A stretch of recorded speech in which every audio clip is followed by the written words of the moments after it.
Okay so hi everyone, a very good evening and welcome back to this channel. तो आज के इस video में हम जिस शेयर के बारे में बात करने जा रहे हैं उस शेयर का नाम है रिलायंस इंडस्ट्रीज़। तो इस वीडियो में हम डिस्कस करेंगे कि इस शेयर में आखिर जो पिछले 2 या 3 दिन में अगर आप देखोगे तो 8 से 9% की रिकवरी आई है।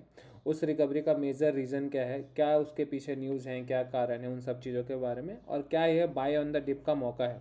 ठीक है।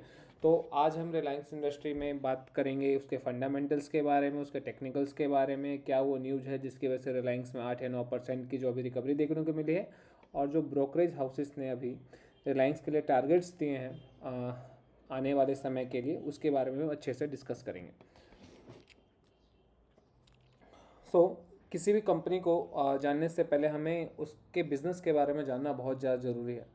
तो चलिए देखते हैं कि रिलायंस का जो बिज़नेस है कहाँ कहाँ है, और रिलायंस अपने बिज़नेस को कहाँ एक्सपेंड करने का सोच रही है, या क्या नई चीज़ें ऐड करने का सोच रही है। तो मेजरली अगर आप बहुत लोगों से पूछोगे तो आपको पता चले कि रिलायंस जो है बेसिकली रिफाइनिंग और पेट्रोकेमिकल्स में काम करती है, मगर और चीज़ों के बारे में लोगों को पता ही नहीं है। ठीक है। तो रिलायंस के जो बिज़नेस सेगमेंट हैं अभी के लिए मेजर 3 चीज़ों पे कंपनी काम कर रही है। पहला जो सबको पता है एनर्जी सिस्टम में, तो इसमें रिफाइनिंग और पेट्रोकेमिकल का रिलायंस का काम है। यहाँ से रिलायंस को बहुत अच्छा रेवेन्यू जनरेट होता है, जो मार्जिन है $34 बिलियन तक है, राइट। रिलायंस जो है ग्लोबल एक्सपोर्ट करता है डीजल और फ्यूल को, हम आगे देखेंगे अच्छे से।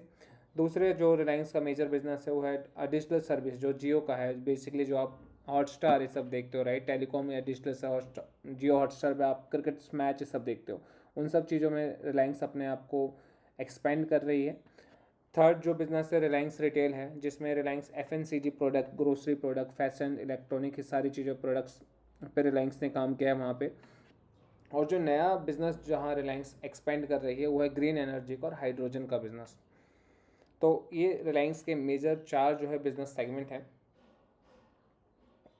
तो अभी जो रिलायंस में आप देखोगे, तो अगर आप रिलायंस को देखोगे तो पिछले कुछ महीने में, मतलब कि जनवरी में रिलायंस ने टॉप हाई लगाया था 1600 का, वहाँ से लेकर के फिर रिलायंस 1300 के आसपास ट्रेड करने लगा था, जो 15% डाउन था। अभी अचानक से रिलायंस में 8 to 9% का स्पाइक मिला है पिछले 2-3 दिनों में। तो उसके मेजर रीज़न क्या है वो हम देखते हैं। तो पहला जो मेजर रीज़न है वो है रशियन क्रूड इम्पोर्ट वेवर।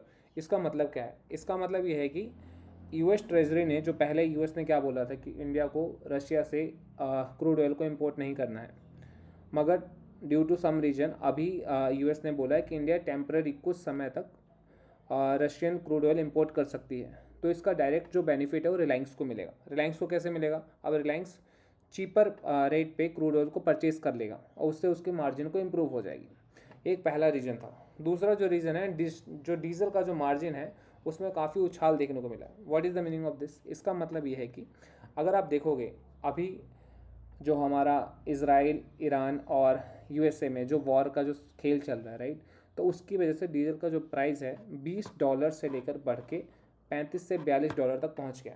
तो इसकी वजह से भी रिलायंस की प्रॉफिटेबिलिटी में भी एक बूस्ट देखने को मिल सकता है। अभी एक न्यूज़ के हिसाब से रिलायंस ने FMCG में एक पार्टनरशिप किया है, फिनलैंड की एक कंपनी है फेजर के साथ। तो फेजर क्या करती है, उसके साथ जो उनका टाइप है प्रीमियम चॉकलेट बनाने का टाइप है, और उसके बाद फिर उसको सेल करेंगे। तो इन कुछ रीजन्स की वजह से अगर आप देखोगे तो रिलायंस में एक बाइंग सिग्नल आया है, इन्वेस्टर अपना इन्वेस्ट कर रहे हैं वहाँ पे। तो अब हम बात करेंगे रिलायंस के फंडामेंटल्स के बारे में। तो अगर आप फंडामेंटल्स देखोगे तो रिलायंस का जो टोटल रिवेन्यू है पिछले क्वार्टर में, जो इस क्वार्टर में अभी जो रिजल्ट है, 2,94,000 करोड़ का है। तो क्वार्टर ऑन क्वार्टर अगर हम देखेंगे रिलायंस के रिवेन्यू के बारे में, तो रिलायंस का रिवेन्यू 10% की रफ्तार से बढ़ता जा रहा है। ठीक है। वहीं पे जो दूसरा रीज़न है, रिलायंस ने अपने डेब्ट को, जो उसका कर्जा था, उसको भी बहुत अच्छा इंप्रूव किया है, रिड्यूस किया है। थर्ड मेजर रीजन, रिलायंस जो जियो का ARPU है, ARPU होता है एवरेज रिवेन्यू पर यूज़र, उसमें भी इम्प्रूवमेंट देखने को मिले। अब ये ₹213 है। उसके अलावा अगर आप देखोगे तो रिलायंस का जो अभी रिलायंस का जो पी है, ऑलमोस्ट जो हिस्ट्री का जो पी था रिलायंस का, हिस्टोरिकल पी के आसपास ट्रेड कर रहा है। तो इसका मतलब ये है कि रिलायंस में जो पहले ऐसा देखने को मिलता था कि ओवर वैल्यू जोन में है, मगर अब वो ओवर वैल्यू जोन को उसने हटा दिया है। तो अब इन्वेस्टर यहाँ पे स्टॉक को मतलब बाय कर सकते हैं, स्टॉक में इन्वेस्ट कर सकते हैं। तो ये हमारी फंडामेंटल्स थी। तो फंडामेंटल काफ़ी स्ट्रॉन्ग है रिलायंस की। अब हम देखते हैं इसके टेक्निकल्स के बारे में। तो टेक्निकल्स का जैसा मैंने आपको बताया, रिलायंस 1600 के प्राइस जोन से डाउन होकर के 1302 पे आ गया था। और अभी अगर आप देखोगे तो रिलायंस में एक अच्छी खासी रिकवरी मिली है। तो उस रिकवरी के हिसाब से रिलायंस अभी 1405 पे ट्रेड कर रहा है। ठीक है, तो अगर आप देखोगे तो रिलायंस का जो इंपॉर्टेंट सपोर्ट है 1374 से 1355 तक है। अगर इस 1355 को ब्रेक करता है तो बाइंग जोन आ जाता है रिलायंस का, जो कि 1316 पे है। ओके, और अगर रिलायंस का हम रेजिस्टेंस देखते हैं तो रेजिस्टेंस 1426 से लेकर के 1460 तक है। तो अगर रिलायंस 1460 को ब्रेकआउट करता है तो रिलायंस में 1540 तक के मूव देखने को हमें बहुत आसानी से मिल सकते हैं। तो ये हमारे टेक्निकल एनालिसिस थे। उसके बाद हम देख लेते हैं कि ब्रोकरेज का क्या रिव्यू है इसके ऊपर। तो अगर आप देखोगे तो ऑलमोस्ट 90% ब्रोकरेज ने रिलायंस में हमें बाय करने की सलाह दी है।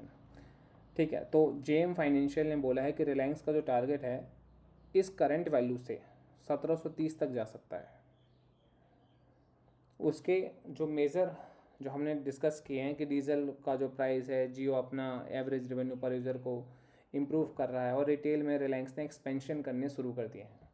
तो इन सब रीजन्स को मद्देनज़र देखते हुए जेएम फाइनेंशियल ने रिलायंस में 1730 का हमें प्राइस टारगेट दिया है।